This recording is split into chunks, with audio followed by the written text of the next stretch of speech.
అపోస్తుడైన పౌలు రోమీయులకు రాసిన పత్రిక 8వ అధ్యాయము 31వ వచనాన్ని చదవాలి. 31. ఇట్లుండగా ఏమందుము, దేవుడు మన పక్షమున నుండగా మనకు విరోధి ఎవడు? దేవుడు మన పక్షమున ఉండగా మనకు విరోధి ఎవడు? ఎవడు? దేవునికి స్తోత్రం. హల్లెలూయా. ప్రియమైన దేవుని బిడ్డలారా, దేవుడు ఎవరి పక్షమున ఉన్నాడట? పౌలు అంటాడు, చాలా అద్భుతమైన వర్డ్ ఇది. మనసారా నమ్మగలిగితే, ఈ వాక్య భాగాన్ని నువ్వు అంగీకరించగలిగితే, నా ప్రియ దేవుని బిడ్డ, ఈ లోకంలో నీకు ఎవ్వరు విరోధులుగా నిలువలేరు. దేవునికి స్తోత్రం. హల్లెలూయా. ఎందుకంటే పౌలు అంటాడు, దేవుడు మన పక్షమున ఉండగా మనకు విరోధి ఎవడు? మనకు విరోధమైన కార్యాలు చేసేవాడు గాని, లేక మన పైన ఆధిపత్యము చెలాయించేవారు గాని ఈ లోకంలో ఎవ్వరు కూడా ఉండలేరు. దేవుడు మన పక్షమున ఉండగా ఏ విరోధి యొక్క ఆలోచనలు మన పైన నెరవేర్చబడవు అని పౌలు ఈ మాటను రాస్తున్నాడు. దేవునికి స్తోత్రం. హల్లెలూయా.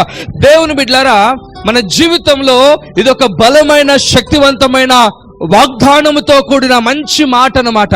క్రీస్తులోనికి ఎవరైతే ఎంటర్ అయినారో, యేసు ప్రభు యొక్క నామాన్ని అంగీకరించిన వారు, క్రీస్తుని సొంత రక్షకునిగా అంగీకరించి యేసుతో పాటు సహవాసం చేస్తున్న వారి జీవితంలో బలమైన వాగ్దానం ఏంటంటే, దేవుడు మన పక్షంలో ఉన్నాడు. దేవునికి స్తోత్రం. హల్లెలూయా.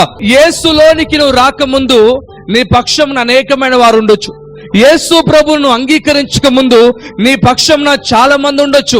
నా ప్రియ దేవుని బిడ్డలారా, ఈ లోకంలో అనేకమైన వారు నీ పక్షం ఉండొచ్చు. కానీ ఎప్పుడైతే యేసు దగ్గరికి నువ్వు రావడం అనేది జరిగిందో, యేసు ప్రభుని సొంత రక్షకుని అంగీకరించి సంఘములో మరి ప్రియమైన దేవుని నువ్వు ఎదుగుతూ ఉన్న సమయాన్న దేవుని వాగ్దానం, దేవుడు మాట అంటాడు. ఏమంటాడంటే, ఏమని రాస్తుంది? పౌలు అంటాడు, దేవుడు మన పక్షంన ఉన్నాడు. దేవునికి మహిమ కలుగును గాక. హల్లెలూయా. చూడండి, ఎవరి పక్షాన దేవుడు ఉంటాడు అంటే, పౌలు రాస్తూ ప్రారంభ వచనాల్లోనే ఒక మాట అంటాడు. మొదటి అధ్యాయంలో చూడండి తమ్ముడు, ఆ మొదటి వచనాల నుంచి చదవండి ఒకసారి. యేసుక్రీస్తు దాసుడును అపోస్తులుగా ఉండుటకు పిలువబడిన వాడును, దేవుని సువార్త నిమిత్తము ప్రత్యేకింపబడవాడినైన పౌలు రోమాలో ఉన్న దేవుని ప్రియులందరికీ, రోమాలో ఉన్న దేవుని ప్రియులందరికీ అనగా పరిశుద్ధులుగా ఉండుటకు పిలువబడిన వారందరికీ శుభమని చెప్పి వ్రాయునది. పరిశుద్ధులుగా ఉండుటకు పిలువబడిన వారికి శుభమని చెప్పి వ్రాయునది. దేవునికి మహిమ కలుగును గాక. హల్లెలూయా. నా ప్రియ దేవుని బిడ్డ, దేవుడు ఎవరి పక్షాన ఉంటాడు అంటే, పౌలు అంటాడు, దేవుడు మన పక్షంలో ఉండగా మనకు విరోధి ఎవడు అని పౌలు రాస్తాడు. అయితే ఎవరి పక్షాన దేవుడు ఉంటాడంటే, పరిశుద్ధులుగా పిలువబడ్డ వారికట. దేవుని మహిమ కలుగును గాక. ఎవరికి చెప్పండి? పరిశుద్ధులుగా ఉండడానికి పిలువబడ్డ వారికి. ఎవరైతే పరిశుద్ధులుగా ఉండడానికి పిలువబడ్డారో వారి పక్షాన దేవాది దేవుడు ఉంటాడు. దేవుని మహిమ కలుగును గాక. హల్లెలూయా. ఈ లోకంలో అనేకమైన ప్రజలు నివాసం చేస్తా ఉన్నారు, రకరకాల మరి ప్రజలు ఉంటా ఉన్నారు. నా ప్రియ దేవుని బిడ్డలారా, ఈ లోకంలో ఉన్న వారందరితో దేవుడు ఉన్నట్లుగా రాసి ఉండలేదు, అక్కడ రాయబడలేదు. ఈ లోకంలో పాపం చేసేవారు ఉన్నారు, త్రాగుబోతులుగా ఉన్నారు, వ్యభిచారంలో ఉన్నవారు ఉన్నారు, దొంగలుగా ఉన్నవారు ఉన్నారు. నా ప్రియ దేవుని బిడ్డలారా, రకరకాల కార్యాలు చేస్తున్న వారు అనేకమైన వారు ఉన్నారు. వారితో దేవుడు ఉన్నట్లుగా రాసి ఉండలేదు. గాని ఏమని రాస్తుందంటే, నా ప్రియ దేవుని బిడ్డలారా, పరిశుద్ధులుగా ఉండడానికి పిలువబడ్డవారు, పరిశుద్ధులుగా ఎవరైతే ఉండడానికి పిలువబడ్డారో వారితోనట దేవుడు వారి పక్షమున ఉన్నాడు. దేవునికి మహిమ కలుగునుగాక. హల్లెలూయా. ఇంతకాలము మన పక్షాన ఏముండే అంటే, రోగాలు మన పక్షాన ఉండేది, చాలా వేధిస్తుండేది, అదే విరోధిగా మారిపోయింది, అదే శత్రువుగా మన పైన మనతో యుద్ధాన్ని చేస్తూ ఉండేది. ఆ రోగాన్ని మనం జయించలేని పరిస్థితులకు వెళ్ళిపోయినాం. కొన్నిసార్లు అప్పులు మన పక్షాన ఉండి మనని అణగద్రొక్కుతా ఉన్నాయి. నా ప్రియ దేవుని బిడ్డలారా, మానసికమైన ఇబ్బందులు మనం అణగద్రొక్కుతా ఉన్నాయి. ఎన్నో రకాల ప్రాబ్లమ్స్ చేత, ఎన్నో రకాల ఇబ్బందుల చేత అవన్నీ కూడా మీ పక్షాన చేరి మిమ్మల్ని చాలా భయంకరంగా వేధిస్తూ ఉండవచ్చు. కానీ రోజు దేవుని వాగ్దానం ఏంటంటే, దేవుడు మన పక్షమున ఉన్నాడు. దేవునికి స్తోత్రం. హల్లెలూయా. హల్లెలూయా. ఈ మాట మనసారా నమ్మాలి. నా ప్రియ దేవుని బిడ్డలారా, దేవుడు నా పక్షం ఉండగా ఈ లోకంలో నాకు ఇంకా ఏ విరోధి అనేది ఏది కూడా లేదు. ఏంటి విరోధి చేసే పని ఏంటంటే, మన జీవితాన్ని లాస్ చేయాలని ప్లాన్ చేస్తాడు. శత్రువు ఏం చేస్తాడు? నువ్వు కృంగిపోయేటట్టుగా చేస్తాడు. శత్రువు ఏం చేస్తాడు? నువ్వు డిప్రెషన్ లోనికి వెళ్ళిపోయి ఒక మూలను కూర్చొని ఏడ్చేటట్టుగా చేస్తాడు. శత్రువు ఏం చేస్తాడు? అప్పుల ఊబిలోనికి తీసుకొని వెళ్ళిపోతాడు. శత్రువు ఏం చేస్తాడు? మంచాన పడేటట్టుగా చేస్తాడు. శత్రువు ఏం చేస్తాడు? తలనెత్తుకోకుండా చేస్తాడు. అనేక రకాలుగా ఈ విరోధి నీ జీవితంలో అనేక రకమైన ప్రాబ్లమ్స్ క్రియేట్ చేసి పెడతాడు. నా ప్రియదేని బిడ్డ, ఆనందం నీ జీవితంలో కరువైపోతుంది. సంతోషంగా నువ్వు ఉండలేవు. నవ్వుతూ నువ్వు బ్రతకలేకుండా ఈ విరోధి నీ జీవితంలో ఎన్నో రకాలుగా ప్రయత్నాలు చేస్తూ ఉంటుంది. అయితే దేవుని వాగ్దాన పౌలు అంటాడు, దేవుడు మన పక్షమున ఉన్నాడు. దేవునికి మహిమ కలుగును గాక. హల్లెలూయా. దేవుడు మన పక్షమునుండగా మనకు ఎవరు విరోధి? ఎవరైనా లోకంలో మనకి విరోధిగా పోరాడేవారు, మనతో యుద్ధము చేసేవారు, మన కన్నీళ్ళకి గురి చేసేవాడు అంటూ ఈ లోకంలో ఎవ్వరు కూడా లేరు. కారణం ఏంటంటే దేవుడు నా పక్షంలో ఉన్నాడు. దేవునికి స్తోత్రం. హల్లెలూయా. నా ప్రియదేని బిడ్డలారా, ప్రభు ఏం చెప్పాడంటే, ఇదిగో యెహెజ్కేలుని ఆ రోజు ఆ లోయ దగ్గరికి, ఎండిపోయిన ఎముకలతో నింపబడ్డ లోయ దగ్గరికి తీసుకొని వెళ్ళినప్పుడు ఆ దైవ సేవకునితో దేవుడు అంటాడు, యెహెజ్కేలుకి ఏం కనబడతా ఉందంటే, అయ్యా ఇక్కడ కేవలము ఎండిపోయిన ఎముకలు తప్ప ఇంక ఏమి లేవన్నప్పుడు దేవుడు చెప్పాడు, అయితే ఎముకలు మరల బ్రతకగలుగుతాయా అంటే, ఏమో ప్రభు తెలియదు అన్నప్పుడు అప్పుడు దేవుడు అంటాడు, నేను నీ నోటిని అభిషేకిస్తున్నాను. ప్రవచనం ఎత్తును మాట్లాడినప్పుడు ఆ దైవ సేవకుడు దేవుని ఆత్మతో నింపబడి ప్రవచనాత్మకంగా ఎముకలతో మాట్లాడినప్పుడు ఎముకలలో గడగడ శబ్దం వినబడుతుంది. హల్లెలూయా, హల్లెలూయా. నిన్న రాత్రి నా దేవుడు నాతో చెప్పాడు, ఇదిగో నా సేవకుడా, నీవు నా సంఘముతో, నా ప్రజలతో నువ్వు ప్రవచనాత్మకంగా నోటిని తెరిచి నువ్వు మాట్లాడు. వారి జీవితంలో శత్రు బలమంతటి పైన నేను అధికారం ఇచ్చి ఉన్నాను. గొప్ప కార్యాలను చేయబోతా ఉన్నాను. వారికి విరోధమైనది ఏది వర్ధిల్లదు, ఏ శత్రు వారిని ఏమీ చేయలేదు అని దేవుడు నాతో చెప్పాడు గత రాత్రి. దేవునికి స్తోత్రం. హల్లెలూయా. ఇది ఒక ప్రవచనాత్మకమైన సందేశం. ప్రియ దేవుని బిడ్డ, ఈ వాక్య భాగాన్ని విన్నవాడు బాగుపరచబడతాడు. ఈ వాక్యాన్ని అంగీకరించిన వాడు వర్ధిల్లగలుగుతాడు. ఏ ఒక్క వ్యక్తికి లోకంలో ఎవరికి భయపడలేనంతగా దేవుడు ఆ వ్యక్తిని ఆశీర్వదించబోతా ఉన్నాడు. దేవునికి స్తోత్రం. హల్లెలూయా. దేవుని వాక్యమే మనకు ఆధారం, దేవుని వాక్యమే మనకు బలం, దేవుని వాక్యమే మనకు సపోర్ట్, ఆయన వాక్యమే మనకు ఆశ్రయము, ఆయన వాక్యమే మనకు డాలు, ఖేడము, సమస్తము దేవుని వాక్యమే ఉన్నది. దేవునికి స్తోత్రం. హల్లెలూయా. ఈ వాక్య భాగాన్ని మనసారా నమ్మగలిగితే దేవుడు నా పక్షాన ఉన్నాడన్న నగ్న సత్యాన్ని నీ మనోనేత్రాలు వెలిగించి తెరిచి నువ్వు అంగీకరిస్తే, నా ప్రియ దేవుని బిడ్డ, ఈ లోకంలో నువ్వు దేనికి కూడా నువ్వు భయపడక ఉంటావు. దేవునికి స్తోత్రం. హల్లెలూయా. సంఖ్యాకాండము 14వ అధ్యాయము 9వ వచనం చూడనా. మెట్టుకు మీరు యెహోవా మీద తిరగబడకుడి. మెట్టుకు మీరు యెహోవా మీద తిరగబడకుడి. ఆ దేశ ప్రజలకు భయపడకుడి. ఆ దేశ ప్రజలకు భయపడకుడి. వారు మనకు ఆహారమగుదురు. వారి నీడ వారి మీద నుండి తొలగిపోయెను. యెహోవా మనకు తోడై ఉన్నాడు. వారికి భయపడకుడు. దేవునికి మహిమ కలుగును గాక. హల్లెలూయా. దేవుడు తోడుగా ఉంటే ఎవరికి భయపడవలసిన అవసరం ఏమాత్రము లేదు. ఈ 10 మంది వచ్చి చెప్పే మాట, మేము వారి దృష్టికి మిడతల్లా కనబడతా ఉన్నా అని చెప్తా ఉన్నారు. నా ప్రియ దేవుని బిడ్డలారా, ఈ 2 వ్యక్తులు చెప్పే మాట ఏంటంటే, దేవుడు మనకు వారిని మన చేతుల్లోనికి అప్పగిస్తాడు. దేవునికి స్తోత్రం. హల్లెలూయా, హల్లెలూయా. ఒక మాట అడుగుతాను, చెప్పండి. ఒకవేళ వీరు మిడతలే కావచ్చు, శత్రువులు ఉన్నతమైన దేహులే కావచ్చు, వారు బలమైన వారే కావచ్చు. నా ప్రియ దేవుని బిడ్డ, నీకున్న పరిస్థితి చాలా బలమైన పరిస్థితి అయి ఉండవచ్చు. నీకున్న అప్పులు చాలా బలంగా ఉండవచ్చు. నువ్వు అనుకోవచ్చు, ఇందులో నుండి నేను బయటపడడం అనేది అసాధ్యము, నాకు దిక్కేంటంటే నేను సూసైడ్ చేసుకోవాలి, ఆత్మహత్య చేసుకోవడమే తప్ప నేను ఇందులో నుండి బయట పడలేనని ఒకవేళ నువ్వు అనుకుంటూ ఉండవచ్చు.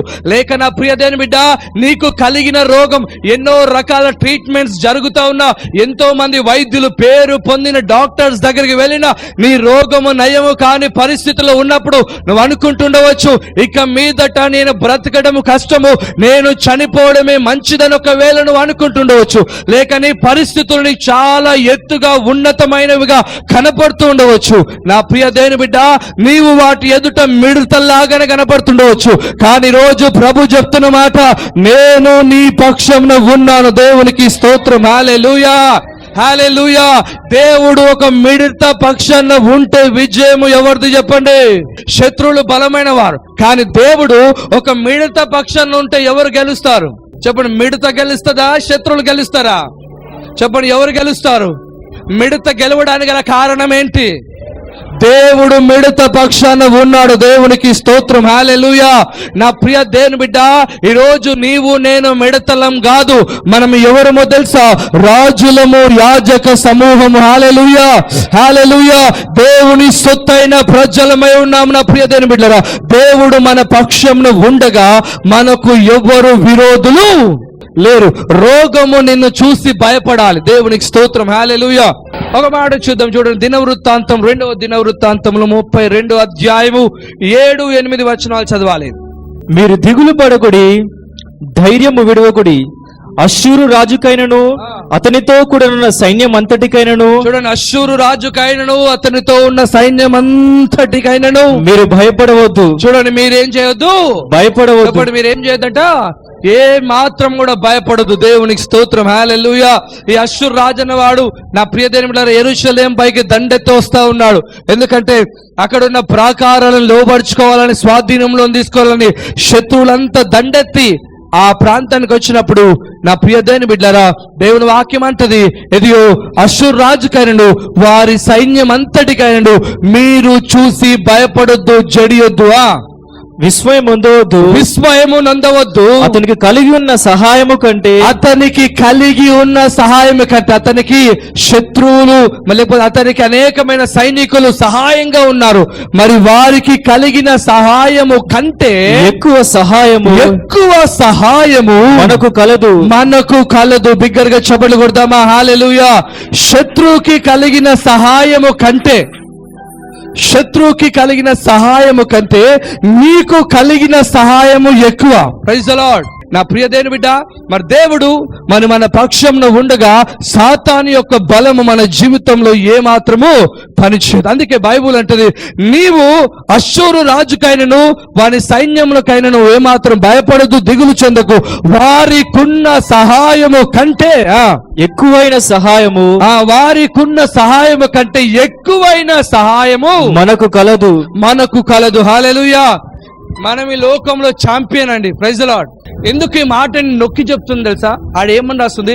అశ్షూరు రాజుకైనను వారి సైన్యముకైనను మీరు భయపడవద్దు, విస్మయం భయపడొద్దు, విస్మయం నందవద్దు. అతనికి కలిగి ఉన్న సహాయము కంటే ఎక్కువ సహాయము మనకు కలదు. చూడండి, అతనికి కలిగి ఉన్న సహాయము కంటే ఎక్కువ సహాయము మనకు కలదు. Praise the Lord. అర్థమవుతుందా? శత్రువుకి ఎంత సహాయం అయితే ఉందో అతనికి కలిగిన దానికంటే ఎక్కువ సహాయము ఎవరికి కలదు? మనకు కలదు. అందుకే మనం ఛాంపియన్. హల్లెలూయా. అందుకే కీర్తనలో ఒక మాట ఉంటుంది తెలుసా? మనం ఎందుకు ఛాంపియన్ చెప్తాను మీకు, వినండి. చూడండి, కీర్తన గ్రంథం 34వ కీర్తన 7వ వచనం చదవండి. యెహోవా యందు భయభక్తులు గల వారి చుట్టూ, చూడండి, యెహోవా యందు భయభక్తులు గల వారి చుట్టూ ఆయన దూత కావలి ఉండి, ఆయన దూత యెహోవా యందు భయభక్తులు గల వారి చుట్టూ ఆయన దూత కావలి ఉండి వారిని రక్షించును. Praise the lord. హల్లెలూయా. 6:15 రాజుల దైవజనుడైన అతని పనివాడు, చూడండి, దైవజనుడు అతని యొక్క పనివాడు పెందలకాడ లేచి, దైవజనుడైన అతని దగ్గర ఉన్న పనివాడు సేవకుడు పెందలకాడ లేచి బయటికి వచ్చినప్పుడు గుర్రములు ఏమున్నాయి? రథములు గల సైన్యము పట్టణమును చుట్టుకొని కనబడెను. అంతటా అతని పనివాడు, అయ్యో నా ఏలినవాడా, మనం ఏమి చేయదు మనము ఏమి చేయదము ఆ దైవజనునితో అనగా ఆ దైవ సేవకుడితో అనగా. చూడండి ఏమంటా ఉన్నాడు ఆ పనివాడు, అయ్యా శత్రువులందరూ మన చుట్టుముట్టేస్తున్నారు, ఇక మన చాప్టర్ క్లోజ్ అయిపోయింది, శత్రువుల చేతుల్లో మనం విడిపించబడలేము అని ప్రియమైనది నా సేవకుడు వచ్చేసి దైవ సేవకునితో చెప్తా ఉన్నాడు. అయ్యా శత్రువులందరూ వచ్చేస్తారు అన్నప్పుడు అప్పుడు ఆ దైవ సేవకుడు ఒక మాట అంటాడు. చూడడా అతడు భయపడవద్దు మన పక్షమున ఉన్నవారు వారి కంటే అధికులై ఉన్నారని చెప్పి మన పక్షమున ఉన్నవారు వారి కంటే అధికులై ఉన్నారని చెప్పి యెహోవా వీడు చూచునట్లు దయచేసి వీడి కళ్ళు తెరవమని ఎలీషా ప్రార్థన చేయగా యెహోవా ఆ పనివాని కళ్ళను తెరిచెను.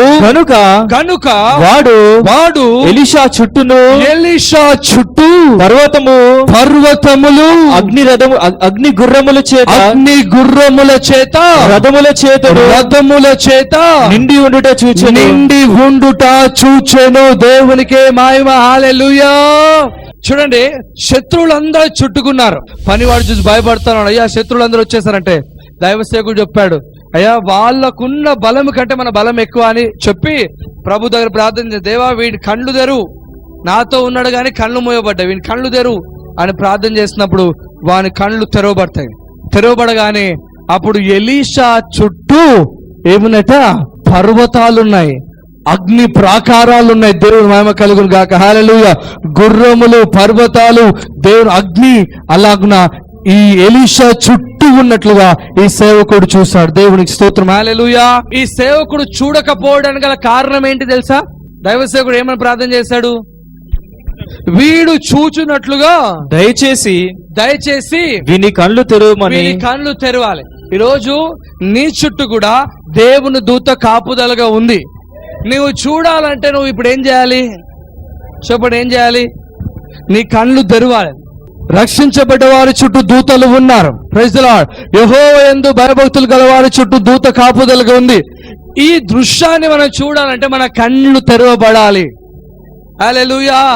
నా ప్రియదేవుని బిడ్డ, ఈ సేవకుడు చూస్తాడు ఎలీషా చుట్టూ గొప్ప ప్రాకారాలు, అగ్ని రథాలు, గుర్రాలుండే ఆ దృశ్యాన్ని చూసి ఆశ్చర్యపడతాడు అనమాట. ఎలీషా చుట్టూ ఉన్నాయి. దేవుని మహిమ కలుగును గాక. ఈరోజు నా ప్రియదేవుని బిడ్డలారా, యేసు రక్తంలో కడుగబడ్డ మనం, యేసు రక్తముతో ఈరోజు శుద్ధీకరించబడ్డ మనం, అన్నిటికంటే బలమైన శక్తివంతమైన రక్తపు ప్రాకారం మన చుట్టూ ఉంది. దేవునికి స్తోత్రం. హల్లెలూయా. నా ప్రియ దేవుని బిడ్డ, మీ వర్తమానం వింటున్న నీ జీవితంలో ఈరోజు ప్రభు నీతో చెప్తున్న మాట ఏందో తెలుసా? నీ చుట్టూ ఆయన రక్తపు కంచె ఉంది. దేవునికి స్తోత్రం. హల్లెలూయా. ఏ శత్రువు నిన్ను ముట్టజాలడు, ఏ శత్రు నిన్ను తాకజాలడు, ఏ అపవాదు నిన్ను తాకదు. ఈ లోకమునికి విరోధమైనది ఏది వర్ధిల్లదు. యేసు నామములో ఏది వర్ధిల్లదు. నా ప్రియ దేవుని బిడ్డ, ఏ చీకటి నీ పైన అధికారం లేదు. నీవు ఆల్రెడీ యేసు రక్తపు నీడలో ఉన్నావు క్షేమంగా. హల్లెలూయా. కనుక ధైర్యముగా నువ్వు దిగులు పడొద్దు అష్షూరు రాజుకి, సైన్యానికి. నువ్వు భయపడద్దు నా ప్రియదేవుని బిడ్డ. వారికి కలిగిన సహాయము కంటే నీకు ఎక్కువ సహాయము కలదు. Praise the lord. మా చిరునామా Mizpah Ministries, near Saint Paul school, Asmathpet, old Bowenpally, Secunderabad. వివరములకై మా ఫోన్ నంబర్స్ 8885669900, 8885668800.